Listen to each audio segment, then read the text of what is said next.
CMPRadio.net, the voice of Chester.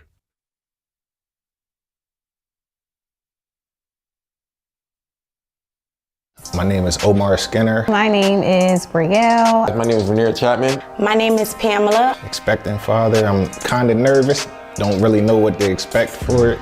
I am a single father of two, one boy, one girl. I have a husband of almost 7 years. We have one child, which is a baby girl. I have been a godmother for 5 years now. The show Parental with a Purpose gives you great information to learn and see other people's point of view from different perspectives.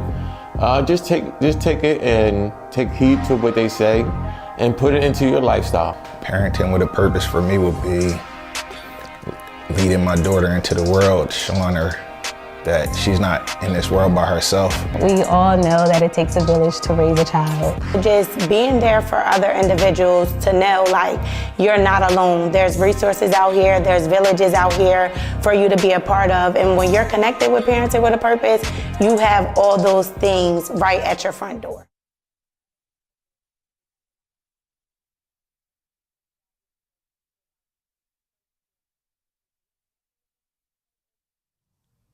Hey everybody, welcome to Parental with a Purpose. I am your host, Donna Janel. And I am your co-host, Pamela. And this evening, we have our special guest, Kelley Bowers, a business owner, a God-fearing woman, and she is also a lovely wife and an awesome mother. And a grandmother, don't forget that. Kelley's a grandma. So tonight's show, you know, we are striving, our mission here is to bring back the responsibility, nobility, and beauty back into parenting, right? We know that parents are bows and our children are arrows, and they will land wherever we aim them as long as we give them the tools, right? As long as we're putting them in the right direction, as long as we're clothing them, right? And that allowing the world to clothe them. So as we talk about that, our involvement, parental involvement, how important it is that there's such a mandate on parenting now. I don't know if you guys see what's going on in the world and the communities around us, that parenting is the answer to some of these problems, right? It is the solution. So our goal here at Parental with a Purpose is we want parents to be involved in every area of your child's life, whether your child is still in the womb or all the way up to adulthood. Parenting never stops, right? It changes and it evolves over time, but it never stops. So our job here is to make sure that parents are equipped with the tools so that they can make sure parenting is successful as possible, right? And with that being said, that there is a lot that we as parents have to do. Like the onus is on us, right? We are responsible. When we said responsibility, nobility, and beauty. Parenting is beautiful, but yet it's hard and it has some challenges, right? And we are all parents here, so we know that there are some challenges. So I don't think that we're coming to you from what we just read in the textbook or what we read on the screen. So listen, parenting out here is a hard knock life for us, right? I got 4. Pam got 1, Kelley got 7. It's like, nah. I got 3 of my ones. It's like Kelley got 4 herself, and hers are all adults, right? Yes. So we got parenting from every stage here at the table. So we hope that we're going to be able to enlighten you guys with some wisdom and some things that we've gone through and things that are really important. You know, this topic that we've been talking about since season 3 started is really about parental involvement. You know, we had started with education and we're still riding out with this education thing because we know that knowledge is power. Yes. And we know that if we equip our children and our parents with knowledge, that will take them, they'll become unstoppable. Mm-hmm. And that will solve a lot of the world crisis today. Yes. So thank you for coming to the show. You're welcome. Kelley Kelley Bowers. Yes. So as Pam said, Kelley is she owns a child care center. She's in early education. She's owned child care center. She's gonna let us know a little bit how long she's been doing this. But she is responsible for building the foundation for some of our children in the world so that they become world changers. Kelley, tell us, you've been on the show before. Welcome back to the show, Kelley. Can you remind the audience and us of how long you've been in early childhood? I have been in early childhood for 32 years. Ooh, 32 years. Let me count. So I am 44, 32. Oh, wow, yeah. Yes. What's that, sis? I'm sorry. I'm going to be quiet. Yeah, that's what she does too. No, because I wasn't here yet. Pam wasn't even right? Yes. Pam, you couldn't do the math. I know. But so 32 years. Mm-hmm. Wow. Yes. Wow. Tell us a little bit of how I know you had, you had your own home daycare, child care center, and then you went into this new adventure, and you've had a couple years now into an actual center where there's a lot more children, there's different ages, and a lot more requirements. Requirements and responsibilities. Absolutely. So how was that? How did the transition come about, and how was that transition from the home to now having a physical center? Well, actually, the transition really started with my license specialist. When she had first gave me the idea of thinking about taking and putting my center into my church. And I was like, okay, that's a great idea. And then I, of course, pitched it to Bishop. And when he had came into my home center, and he had first said, well, how long you want to have it here? And that was the first He's like, this good, but how long? So when the time came and I had to abruptly shut down my home center due to the violence in the area I was living, wow. I just had to shut it down because I was responsible for other children's lives, and I didn't want that responsibility, being concerned with bullets coming through my home and everything. So right. I immediately shut my home center down. So it was shut down for a whole year. But within that year, it was a transitioning year because then I began the process of transforming over to the center, which is located in Christian Growth Ministries. And so 850 North Church Street to be exact. Yes, Wilmington, Delaware, 19801. And now I have 4 classrooms. Yes, 4 classrooms. Wow. Operating. And we do have transportation now. So we have before and after care. Evolving. Yes. Evolving. So it is growing, Of course, you have your struggles here and there, growing pains, I call them. Right. But I am very thankful because I have a great support system. Number one, a prayer partner. Thank you, Donna Janel. And even you, Pammy, you have called and say, I need prayer. I was just thinking about you, So prayer is the number one key. Okay. That really got me, motivated and encouraged to make that transition. And once I made the decision to do it, really everything, because it was God's will, everything just started falling in place, Wow. I had the help of my licensed specialist at that time. They were very excited for me, So when she came in and looked at the classrooms, not only did she, had to do her job, but she also gave me encouragement and wisdom. And then I was blessed to have the help of several business owners, child care business owners that have larger centers than mine that were very helpful. Very helpful and still are, as I call them. They respond to me very quickly.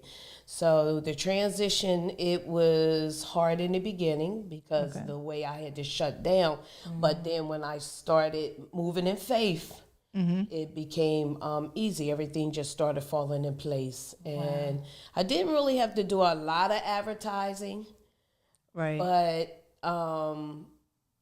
really word of mouth. And then what I did start doing and putting out there, I did receive clientele, and then we started having graduating classes. And yes.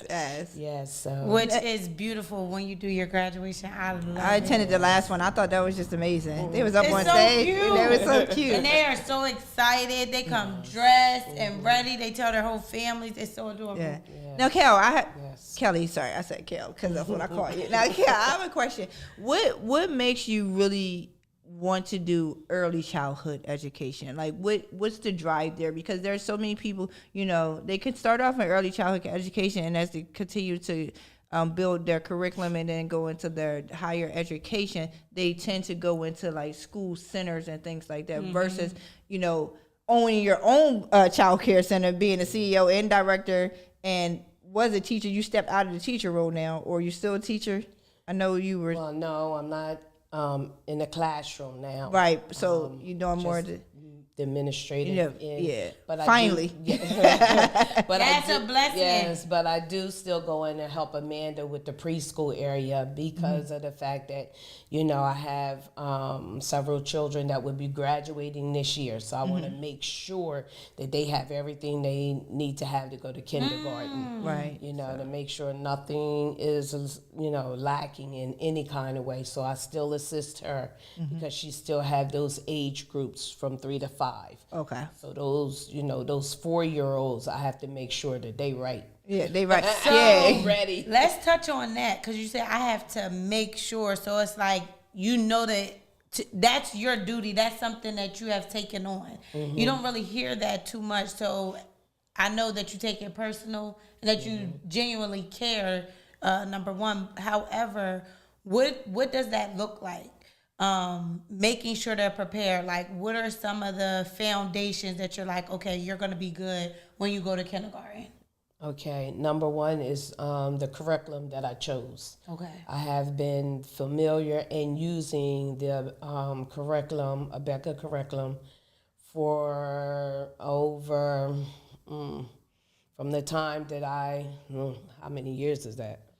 No, you gotta go back to know that. I don't know. Yes, because what happened in the midst of the me doing my daycare, I had closed my center, went and worked in another school setting for 8 years. Wow. And in that time frame, I was introduced to ABECA. However, I was doing ABECA in my home, not knowing about ABECA. So when I went to visit and was trained down in Pensacola, Florida, only thing I did down there was cry because I knew then I was being led by the Holy Spirit. So I was receiving and I was just buying as much material as I could, but the actual training how to work it, the Holy Spirit had already taught me how to work it. And I was doing the ABECA program in my home without the material. I was creating the lessons myself. I was doing the drawing, everything. So when I went and say, wow, I don't have to do this anymore, they actually have books out here, program. Yes, so I taught that a program for 8 years outside of my home, and then the school shut down, and then I came back.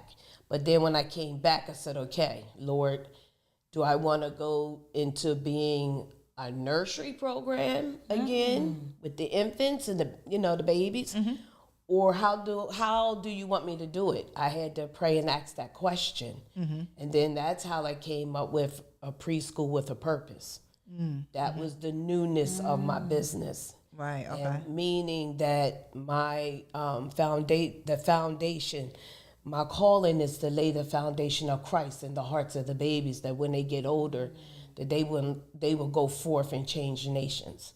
So I know why God has called me to do the preschool, because it's to give them that love, to help them to know who they are, to teach them about Christ, because of the fact that when they go out there into the secular schools, they won't need anyone to tell them who they are. Right. So they will be sound. They will have a solid foundation educationally, and they will have a solid foundation spiritually. That's good. That's good, because that was the question, like, what made you really do preschool? And that makes sense now, because you needed to lay that foundation. Because at the preschool age, they're talking, they're walking, and they're sponges. As the nursery age, they're babies. You're more just you're like care for them, but just in a different way. Yes. So I think that's awesome. Yes. Oh. So when they're in the infancy, 1, 2s, they're in regular clothes. But when they, no, I'm sorry, the 1-year-olds. Right. But at the 2-year-old is when they actually have their curriculum really start kicking in with different learning, and they have their books. So that's when I have them to get in the school setting mindset. So they wear the uniform. That's the purpose of why they're in a uniform. So I'm preparing them for school. Right. There's no time to baby them. Right. She said the baby stage is over. Yes, because of the fact, and it's easy to do, you know, because they're so lovable. You know, they still need, you know, all that extra care, but we have to learn how to do it tenderly, but with the mindset of knowing they're going somewhere. Right. And we have to make sure that they are well prepared for where they are going. Wow, that's good, Kel. Because I think sometimes, even as parents, right, we want to be all lovey-dovey on our kids and like hug them like they Build-A-Bears or something, all spongy and stuff like that. And really, sometimes that takes away of our role for them and our job and our goal and a purpose for us to really lead them to their next steps.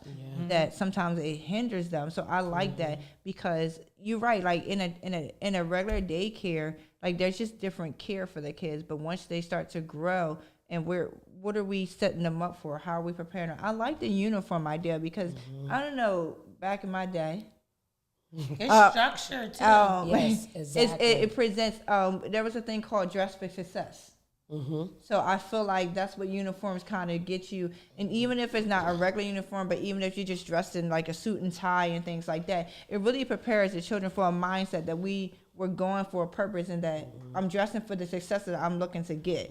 So I love the uniform idea, even such a young age as 2 years old. Yes. I think that's just amazing. Yes, to prepare Helping them. with routine. So even if it's not a strong routine at home, they know, oh, when I'm coming to Kingdom Builders, This is I know I wear this 5 times a week.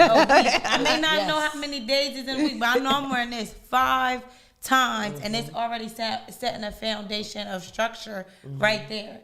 So you said educationally and spiritually, but you're also equipping them with other tools that even if they're not getting it at home, them coming to Kingdom Builders, it's being integrity, showing up as their best selves. Because I'm sure if you see somebody's uniform, you know, we look the same, but you got your stain on yours. You're like, oh man, I gotta be a little neater, because look at there. Because I do address that. And to the point of, if the child has not really succeeded in that area yet, you know, because at home their eating habit may be different. Right. They may be still running around or using their hands, but at the school, we give them their tools, and we encourage them to use them, and we're sitting there with them, and great job, you know. But if we see someone that is still struggling with their fine motor skills, I'll remove the shirt. Okay. I will remove the shirt, because, you know, once they get all cleaned up, you know, get their face and their hands, everything, you know, I put their clothes back on, and they still be neat. They won't be walking around with stains and everything in their shirt. That's really good. You know, my kids go to the military academy, and one of the things that they do is they do a uniform inspection. Like my kid, like I've never knew of this before, because I've been, one of my oldest daughter, she went to private school, but I don't recall them doing inspections for like uniforms. You know, I've always presented in such a way where she's really neat. However, but with them going to the military academy, it really opened my eyes on, you know, I'm big on presentation anyway, but it took it up another notch with the kids, because they knew inspection was coming. So their uniforms had to be neat. They had to, no stains, none of that stuff. So I think that's really good. Teach them at a young age a presentation, like how to present well, your best self forward. And to care for your thing. Yes. And also how you present your classwork. It represents you. So if you are made to look well, your paper should look just like you. Wow. So that means, okay, I don't want people to think I'm being a tyrant, okay? All right. So, but you do have to train the children how to hold the pencil, how to color. Right. No, they're not going to start out right away. No, they're not. That's all a part of the training and their development. Right. So as they start developing, and their communicational skills and more fine motor skills and everything. But as they're doing it, you still giving them compliments. Right. You are doing such a better job today, staying in your lines and writing your name. Oh my goodness, the letters could be everywhere. They could be backwards. But they wrote them. Okay. Or they tried. So you want to compliment that. You want to build them up with positivity. Yes. That they will continue to improve. Right. And they would take it home. Mom, Dad, look what I did. They're proud. And that's good because you're building up their self-esteem. I'm glad you just said that. In your expert opinion, how important is it to have parental involvement? Very important. And what does parental involvement look like?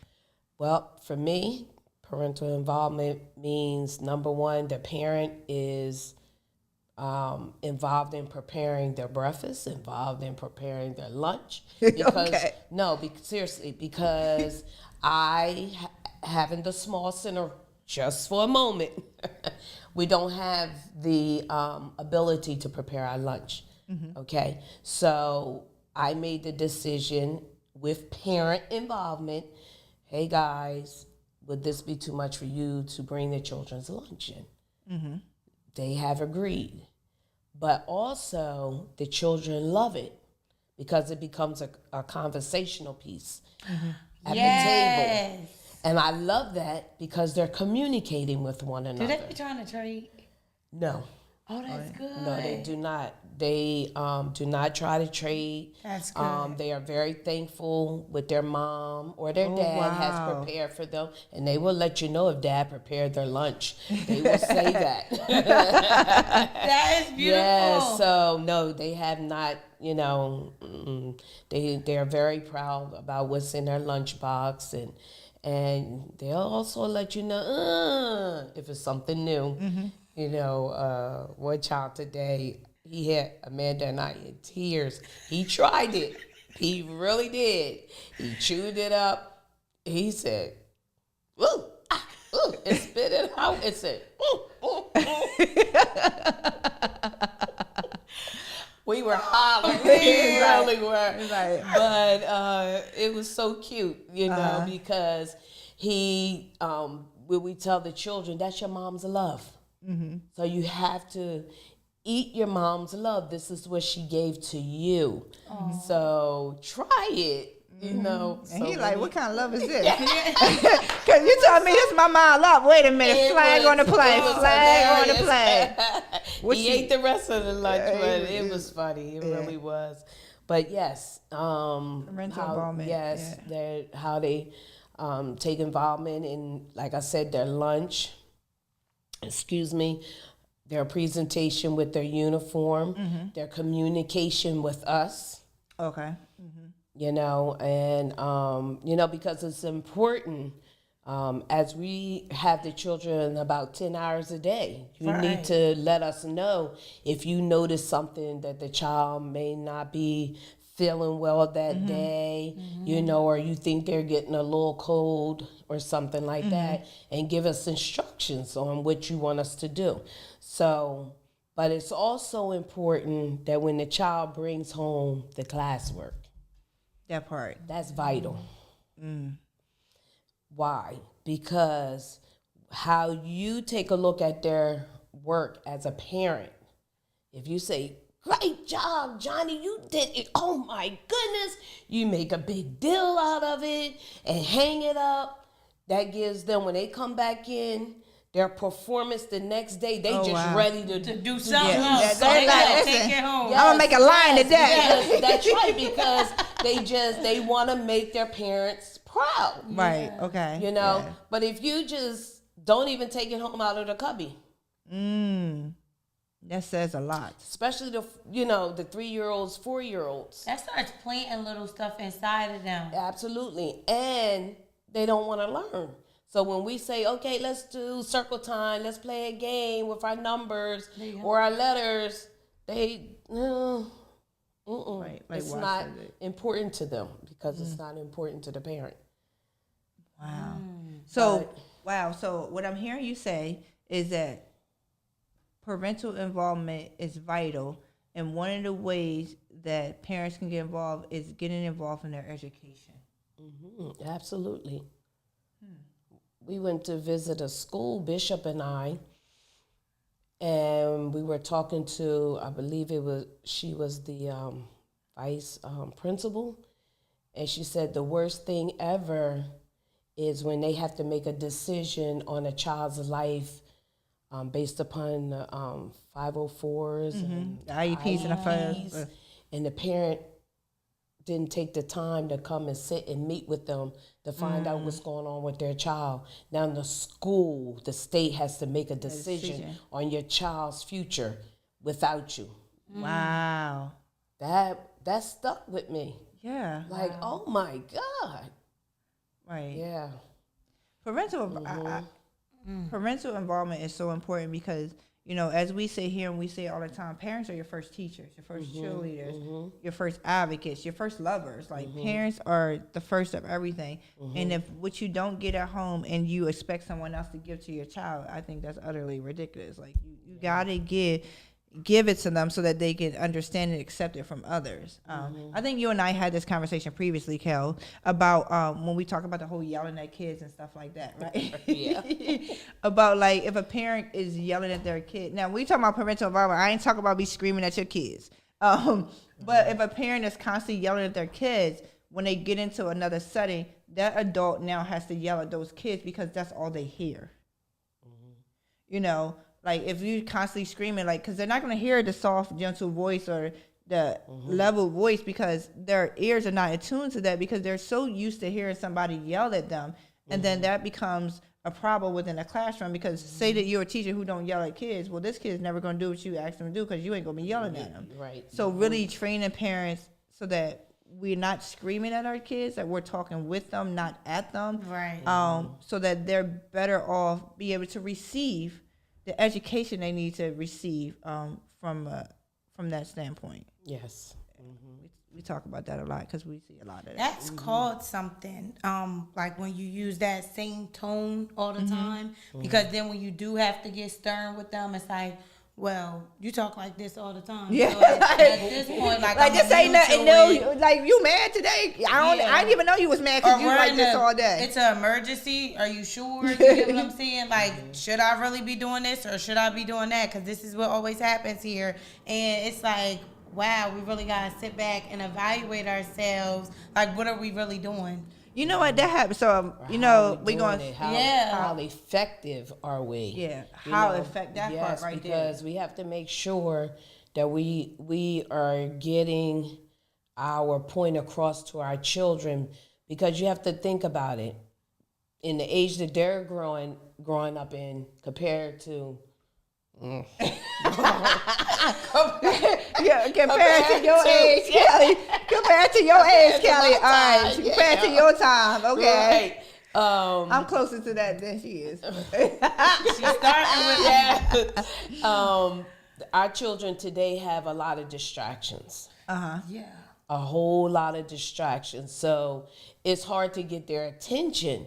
So us as parents really, really, really need to know how can we get our children's attention. Yeah. That they are listening. Because they're exposed to so much.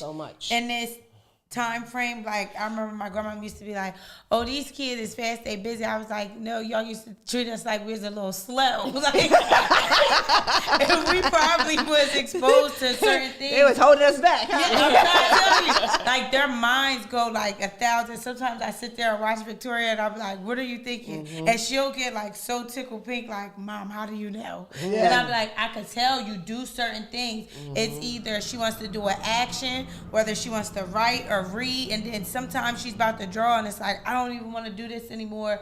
It's something else I gotta go do, and I'm just like, slow down. Always moving. Always moving. So damn. Today she was doing her homework before we came, and she was like, I said, what's going on? She was like, I gotta take my moment, Mom. And I was like, all right, as long as everything's okay. I said, you messed me up. She said, you taught me about my breathing. You taught me about my breathing. She said, Mom, I didn't want to sit down. But I had to. And she did her shoulders and everything, and I'm sitting there like, oh my gosh, you're using what I'm teaching you, right? And I love it. And I was just like, she's like, I'm serious, Mom. I was like, I understand. I'm sorry. But it's so funny to watch them do it, though, right? Like a little woosah. Yeah, and it's so funny because back in the day, I mean, if a child did all that extra breathing and stuff, a parent would think that the child was being smart and get smart, and they get knocked out of that chair. I'm trying to tell y'all, I've seen it, and it happened to me. Yeah. Like when we sucking sucking their teeth. Yeah, sucking their teeth. You taking a deep breath. Yes. I'm just breathing. What's the problem? Like, I didn't know I wasn't allowed to breathe today. Like, I didn't know I wasn't supposed to swallow my saliva and that you didn't hear me. Like, I don't know. But it's really different in this day and age of really giving our children that space and teaching them how to self-soothe. That's what it is. Because as a baby, when our kids are self-soothe, and a lot of parents but not really, our kids have to grow up and they're not going to be with us at all times. And we need to equip them with the tools to be able to manage her doing that. It was probably funny as heck looking at it. I probably would have fell on the floor. But really giving them that time, even at such a young age. And I think sometimes we devalue our children at the age that they are, thinking that they don't need all that. But apparently she couldn't sit down and she needed it. So even Kel, when you look at your kids and you sit there, I need to come in. Victoria need to come in and do a woosah day with them babies, girl. Because you sit there. I seen one of your old kids. They said she from Kingdom Builders, and the parent looking at me like, I said, I would visit. I didn't teach them. Yeah, I think that is so important to really teach them how to be independent. So, one of the things about parenting is that we want to do so much for our children. Like parents, you want the best for them, and a lot of times there's such a line where you're doing too much, not enough, or just right? And it's hard to tell, but ideally, we really want to teach our children how to be independent as early as possible. And I think some parents, me in the beginning, was babying so much. And my sister has a 2-year-old. My sister. I was not like that. Y'all probably thought something was wrong with me. Probably you're a different generation, so you realize with Victoria, I literally did not, like, my mom would come over sometimes like, pick that baby up. And I'll be like, no, she's going to be okay. Like, something happens to me today or tomorrow, my child's going to be okay. She's like, Pam, she's only 1 month. Yeah, wait a minute. Flag on the plane. Look at Tora right now. Look at Victoria Well, Pam, she ain't got no choice to be what she is now. I'm telling you, because I was determined from when she was in my womb, the way I would talk to her, teaching her about, like, family, just character, confidence, everything. Even if I was, like, going through something, I'd be like, Mommy's not having a good day today, but I don't want that to affect you. Like, literally having communicating real conversations, because when I didn't and I would be upset, she would, like, cringe in my stomach so bad. It would be, like, so painful, like, oh my gosh, can you please move? And I literally would sit there and talk to her. We would pray. And then it would be like release. It's still like that, still to this day, because that was my biggest thing. I want her to be independent. Yeah, it really is. Like, we're supposed to nurture them and grow, but also understanding that they won't be babies forever, and that they really need a sense of independency, so that they can grow and mature themselves. Growth and development, if you look at the stage of growth and development, there is a lot of independency in those growth stages. We just, as parents, sometimes want to just, my baby. I be telling my sister with my baby girl, she 18 months, I be like, hey, bro, let her do that. I remember, and she's going to give me, but I remember a story when she was trying to give her different foods.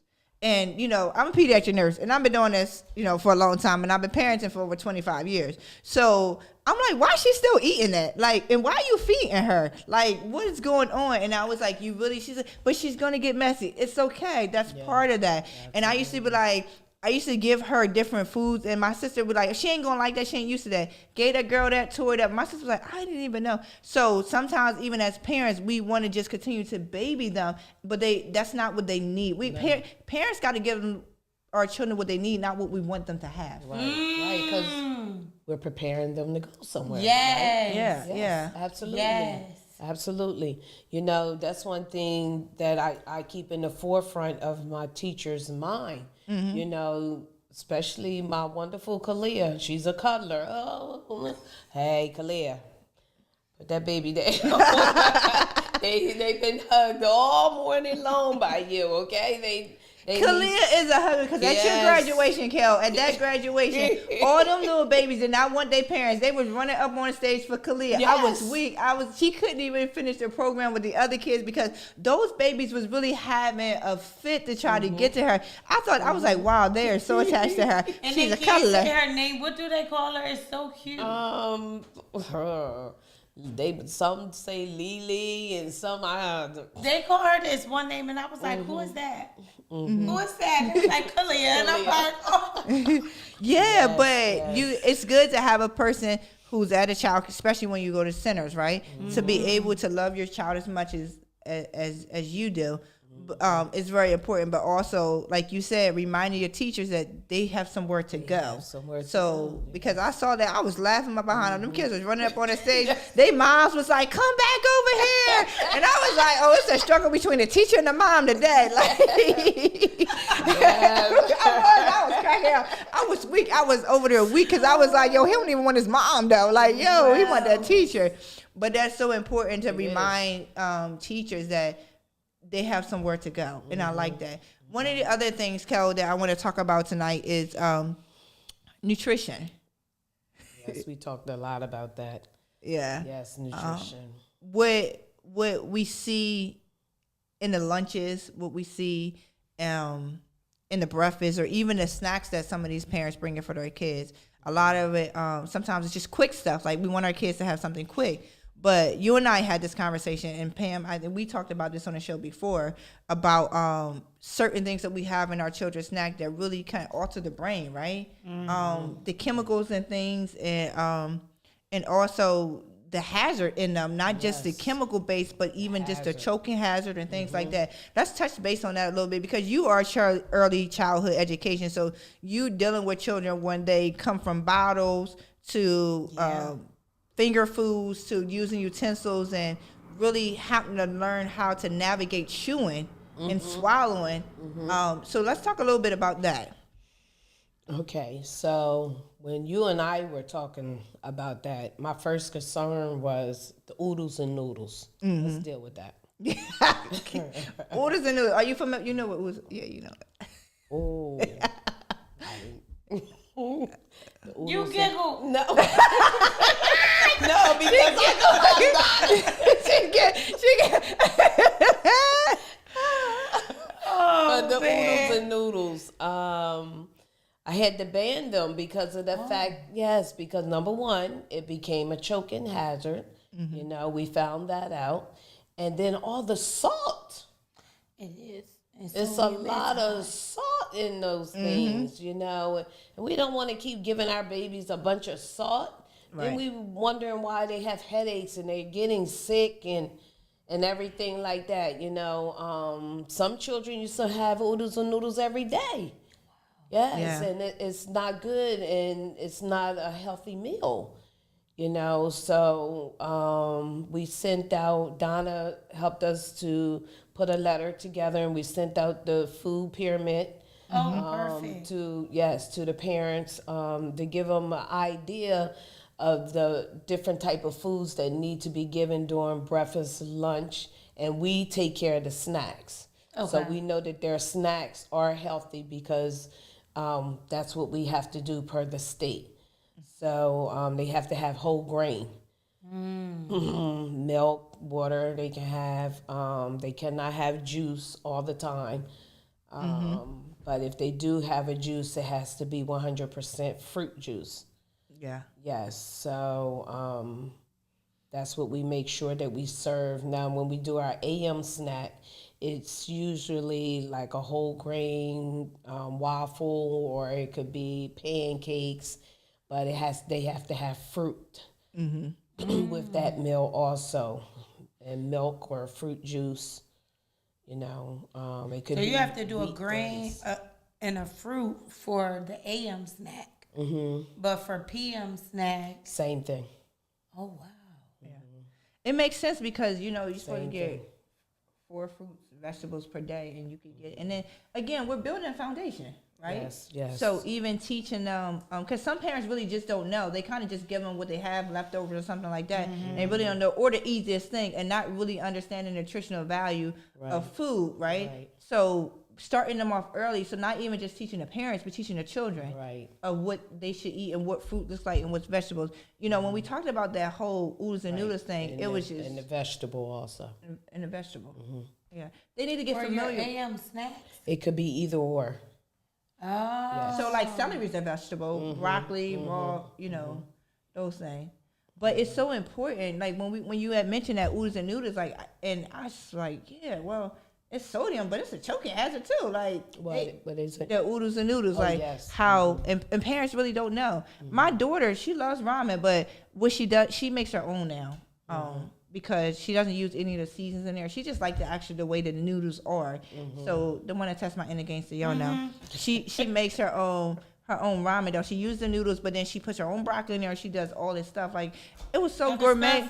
It was so. One day I was like, this is like gourmet, because I was like, you done put a swing on oodles and noodles. Well, we didn't do this back in the day.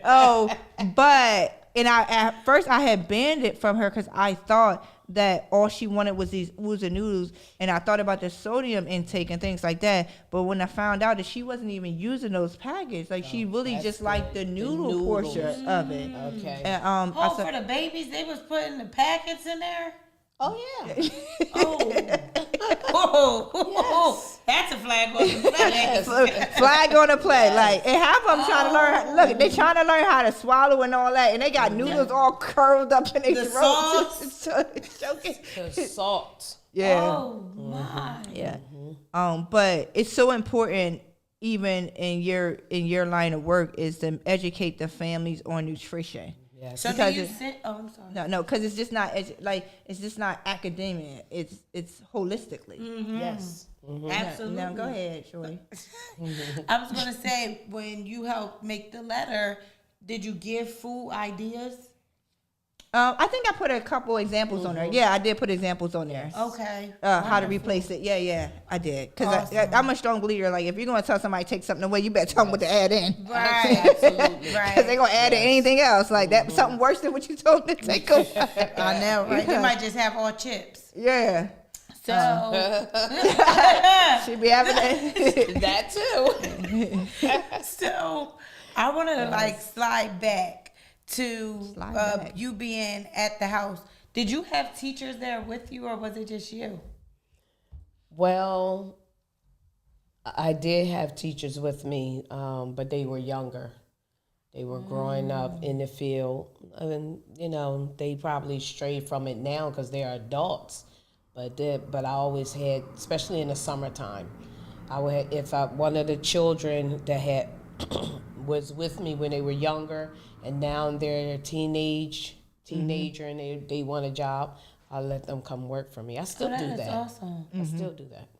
Yeah. Like this year, I had Rain Chapman with me. I had Jaya, Lorraine with me.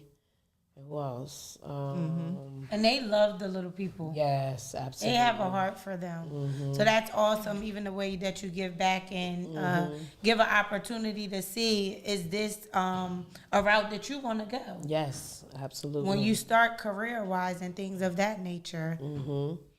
Yes, so during the summertime, I do bring in teenagers, that would like to work with the children, have a summer job.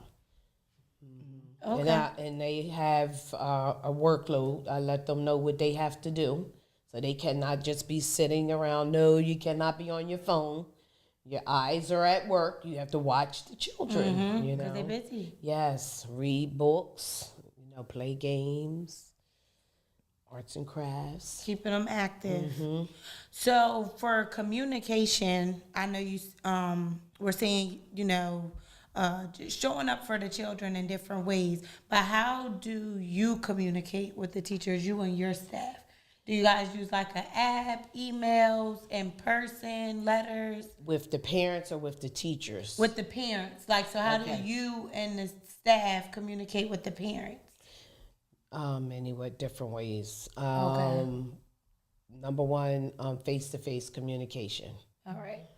Is the number one when they first come in. And I do allow my teachers to have basically the freedom to communicate with the parents. Now, if the parents ask basically like an administrative question, then send them to me. Okay. But if it's something pertaining to their child, they seen their child do, something that they observed, yes, write it down and share with the parent, and then you come and we'll put it in their folder once you get your response. Right. So I do give my teachers that freedom to communicate with the parents, but also make me aware.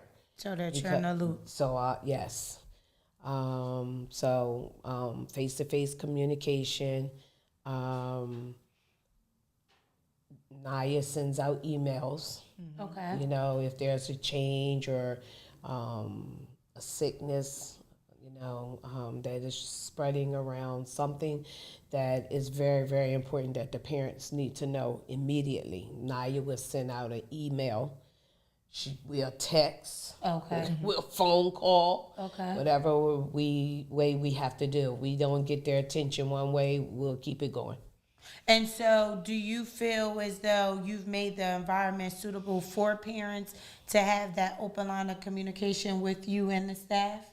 Absolutely. Awesome. A little bit too much sometimes. Yeah. Because sometimes I wonder if parents don't communicate because they don't feel as though they have that environment. Right. Yes. Or, it's made available to them. Like I had to tell my daughter's teacher this year, I don't know, I guess I was so used to her teachers in the past, just communicating certain things, and I don't get to physically see her how I used to with Victoria being in early education centers, so the communication was different. So I told her, I'm that parent that wants to know, everything. If it doesn't cost you too much, could you do this? And she was like, oh my gosh, she used to get shot down, so that's why she fell back. She didn't get responses, so that's why she fell back with the homework. She said this is her first year, and I think she's been a teacher for 15 years. This is her first year with the turnover that she gets with homework coming back completed. Wow. And that's why she does it every other week, because she says nothing used to come back when she sent it every week. She says, and I've even tried every other week. She said, but this is the first year she's had so much parent involvement. She was like, do you guys all know each other or something? I'm telling you that we're coming back. Parenting is coming back. We're not playing. Now, Kelley, another question for you.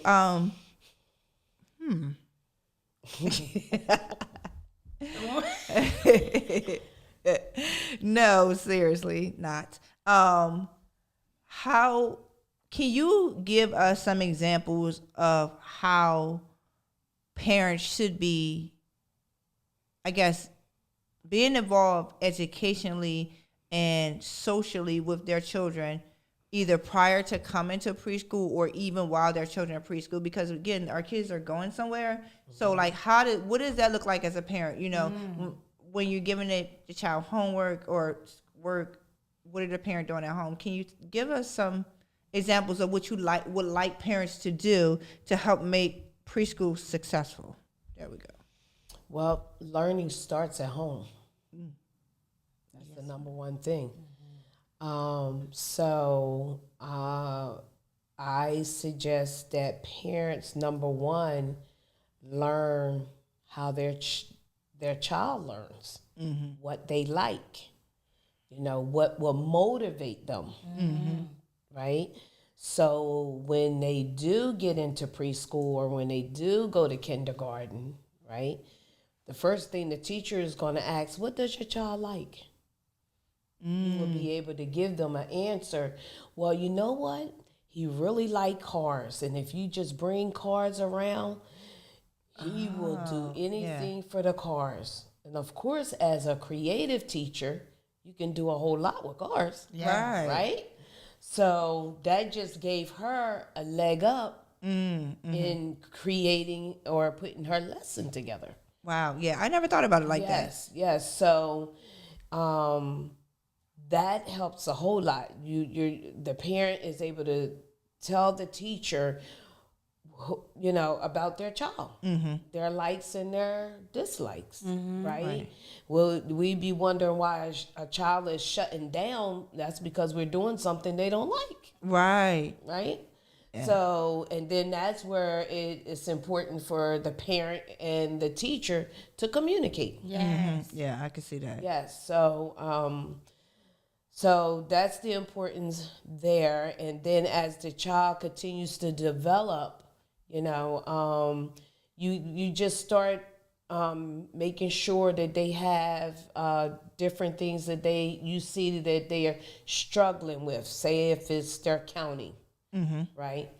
A lot of or ABCs. I'll say ABCs because a lot of children or parents think their child know their alphabets when they start singing them. Oh, I was gonna say I seen that today. One of the this college professor, she said that what she realized is that everybody's like, my kids know the ABCs, and then they start singing them, but then without singing them, they didn't know them. They didn't know what came before or what came after. I'm glad you said that because we're thinking a lot of times that we're my kids know the ABCs because we're singing them, but not actually using them each letter individually because letters form words, right? And words form sentences, so on. So that's a good point you said, Kel, because I never thought about it until I heard this professor say that yesterday. Matter of fact, she was like, "Yeah, everybody think their kids know ABCs." I'm like, "Well, if they singing them, they know them." And then she was like, "No," and she broke it down. So go ahead. You can even show them, and they won't be able to identify. Yeah. So you're saying do more than just sing to your kids. Yes, you have to, number one, tell them the importance of learning a letter, because letter makes words. Letters, this starts off like in the Becca curriculum. You take 2 letters. You say with the vowel and the other consonant, and you put them together. Makes a sound first. Right. Oh, yeah. We went straight to a letter, make a word. We talking about we need some sounds. Right. So they have to learn those sounds. Right. And then from them learning the sounds, and you put, another letter there, now you have a word. But they have to know that structure.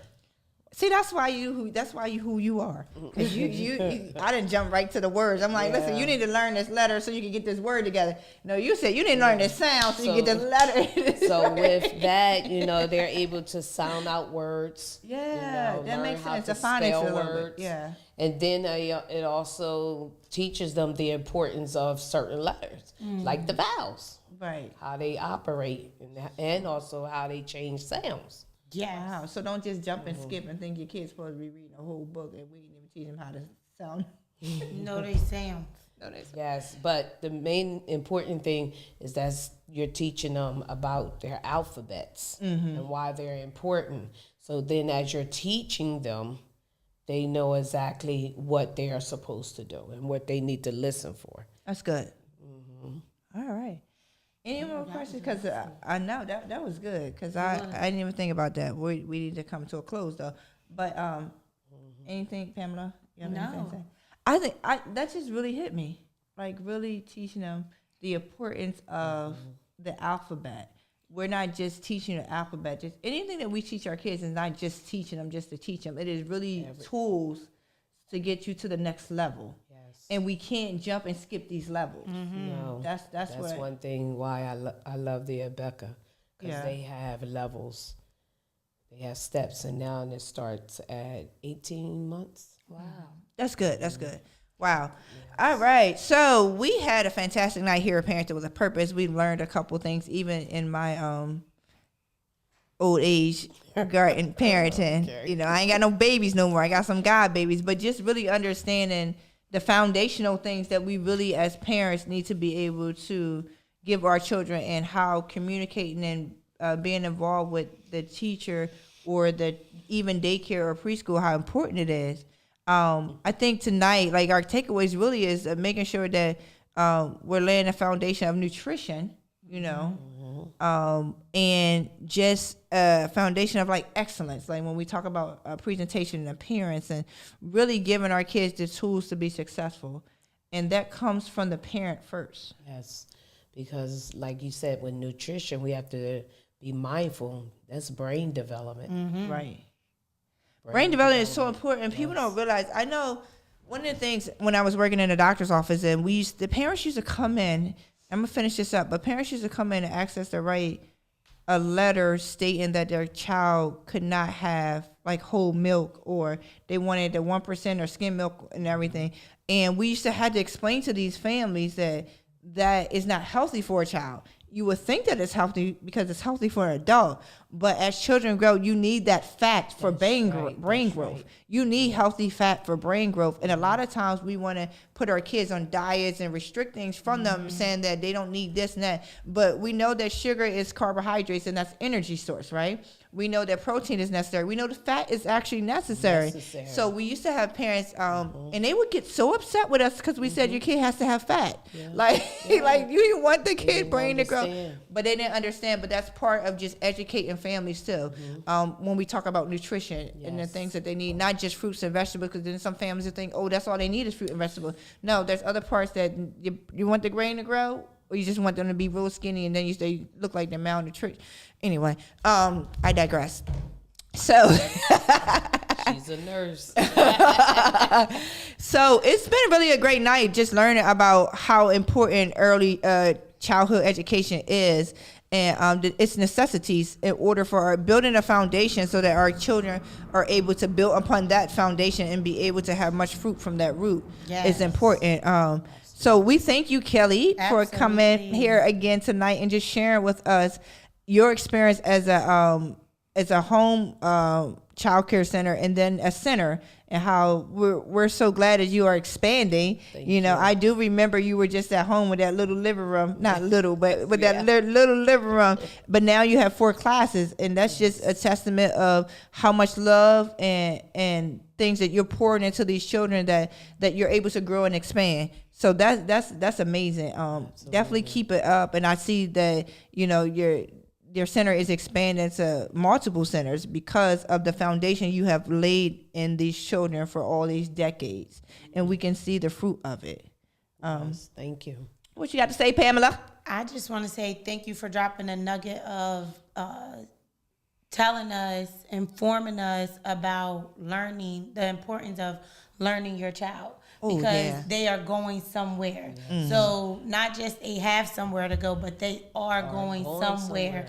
Making that statement, making that demand, having their charge on their life, so that when you're waking up, you're waking up not just for your own purpose, but for the purpose of your child. Absolutely. To help lead our communities, help lead, different organizations, to help lead this world so it can all be a better place. This is what Parenting with a Purpose is all about, dropping the tools, the nuggets, and then also what you're experiencing. So as we previously said, we're not just talking from what we see and what we're reading, but real life things, watching you evolve. Because I remember before it was 4 classrooms. So just watching that grow, watching your staff grow. And you said you did advertisement. I was like, did you? I don't even remember you doing advertising. I remember seeing people like, send them to Kingdom Builders. Kingdom Builders Love Center. Like word of mouth. So your actions are speaking for you. Your character is speaking for you in rooms and tables that you haven't even been at yet. So we thank you for what you do, what you stand for, and coming here to show up and inform our audience as well. Yes, thank you. Yes. Thank you for having me. Well said. So thank you again for joining Parental with a Purpose podcast. We are here every Thursday at 7 p.m. Bringing back the responsibility, nobility, and beauty back into parenting. You can follow us on Facebook at Parental with a Purpose page. You can follow us on Instagram on Donna Janel. You can also email with us parentingwap@gmail.com. If you have any questions or any concerns, and even if you want to be a guest on our show, if you have a parenting story that you would like to share with the audience, we are open to all stories. There's no topics we don't talk about. So yes. Everything is a topic, and we're ready to engage with it. Even if we don't even agree with the topic or your stance on it, we are available for healthy debates around here. Yes. As you can tell, Pam and I have a lot of healthy debates around here. But we certainly appreciate you guys joining us, and make sure that you follow us again on Facebook on Parent with a Purpose page, and also Instagram under Donna Janel. Thank you. Thank you so much for tuning in to another episode of Parenting with a Purpose. Be sure to follow us every Thursday night at 7 p.m. at Parenting with a Purpose. You can find us wherever you listen to your podcast. Be sure to look up Parenting with a Purpose.